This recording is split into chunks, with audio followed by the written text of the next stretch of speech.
महाटॅट exam परीक्षा pattern 2025 शिक्षक भरतीसाठी तयारी करत असाल तर हा शॉर्ट तुमच्यासाठी आहे. शॉर्टमध्ये पूर्ण सिलेबस आणि एव्हरीथिंग विथ टिप्स क्लिअर केलं जाणार आहे. To don't forget to share with all. परीक्षा आहे ती 10 दिवस जवळपास 2 शिफ्टमध्ये चालणार आहे आणि परीक्षेत 200 प्रश्न विचारले जातील. परीक्षा 200 गुणांची असेल.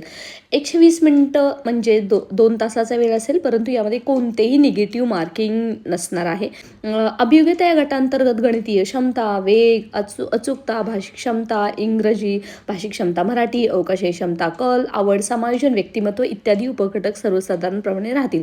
त्याचबरोबर बुद्धिमत्ता या घटकांतर्गत आकलन, वर्गीकरण, समसंबंध, क्रमश्रेणी, तर्क व अनुमान, कूटप्रश्न, सांकेतिक भाषा, लयबद्ध मांडणी इत्यादी उपघटक सर्वसाधारणपणे राहतील. सदर परीक्षा ही केवळ ज्ञानावर होणार नाही, त्यामुळे परीक्षेच्या अभ्यासक्रमासाठी विशिष्ट सविस्तर मर्यादा असणार नाही. त्याच्यामध्ये मित्रांनो आपण सब्जेक्ट आणि नंबर ऑफ क्वेश्चन, मीडियम्स आणि मार्क्स पाहूयात. इंग्लिशसाठी 15 क्वेश्चन 15 मार्क, मराठीसाठी 15 क्वेश्चन 15 मार्क, जनरल नॉलेज म्हणजे सामान्य ज्ञान 30 क्वेश्चन 30 मार्क्स, बालमानसशास्त्र व अध्यापनशास्त्र 30 क्वेश्चन 30 मार्क, क्वांटिटेटिव्ह ॲप्टिट्यूड अंकगणित 30 क्वेश्चन 30 मार्क्स, रिझनिंग ॲबिलिटी बुद्धिमत्ता चाचणी 80 क्वेश्चन 80 मार्क्स. अभियोग्यता या घटकांतर्गत गणितीय क्षमता, वेग, अचूकता, भाषिक क्षमता, इंग्रजी भाषिक क्षमता, मराठी, अवकाशीय क्षमता, कल, आवड, समायोजन, व्यक्तिमत्व इत्यादी उपघटक सर्व. त्याच्यामध्ये बुद्धिमत्ता या घटकांतर्गत आकलन, वर्गीकरण, समसंबंध, क्रमश्रेणी, तर्क व अनुमान, कूटप्रश्न, सांकेतिक भाषा, लयबद्ध मांडणी इत्यादी उपघटक सर्वसाधारणपणे असणार आहेत.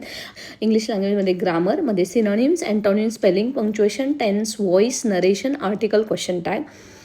त्याचबरोबर vocabulary, use of items, phrases and their meanings and expression, fill in the blanks in the sentence, simple sentence, structure, error, types of sentence एवढे सर्व टॉपिक्स आहेत. मराठी भाषेअंतर्गत मराठी व्याकरण, वाक्यरचना, शब्दार्थ, प्रयोग, समास, समानार्थी शब्द, विरुद्धार्थी शब्द, त्याचबरोबर म्हणी, वाक्यप्रचार, वाक्यात उपयोग, शब्दसंग्रह, प्रसिद्ध पुस्तके आणि लेखकांची नावे. जनरल नॉलेज सामान्य ज्ञान अंतर्गत इयत्ता 8वी ते 12वीची सर्व पुस्तके, क्रमिक पुस्तकेचा अभ्यास करायचा आहे. बालमानसशास्त्र व अध्यापनशास्त्राची मुलांची विकासाची तत्वे, भूआमी, बुद्धिमत्ता, पायगेट, कोहलबर्ग, वायगोस्ती यांच्या उपपत्त्या, अध्यापन प्रक्रिया, विशेष गरजा असणारी बालके, त्यांचे गुणवैशिष्ट्ये, शालेय अंतरक्रिया, उत्तम शिक्षकाची गुणवैशिष्ट्ये, विविध विषयाच्या अध्यापन पद्धती व मूल्यमापन पद्धती.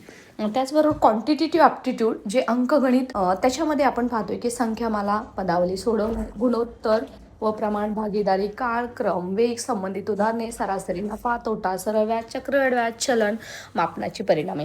आणि रिझनिंग ॲबिलिटी बुद्धिमत्ता चाचणी जी 80 मार्काची आहे, त्याच्या अंतर्गत आकलन, वर्गीकरण, समसंबंध, क्रमश्रेणी, तर्क व अनुमान, कूटप्रश्न, सांकेतिक भाषा, लयबद्ध मांडणी इत्यादी घटक याच्यामध्ये असणार आहेत.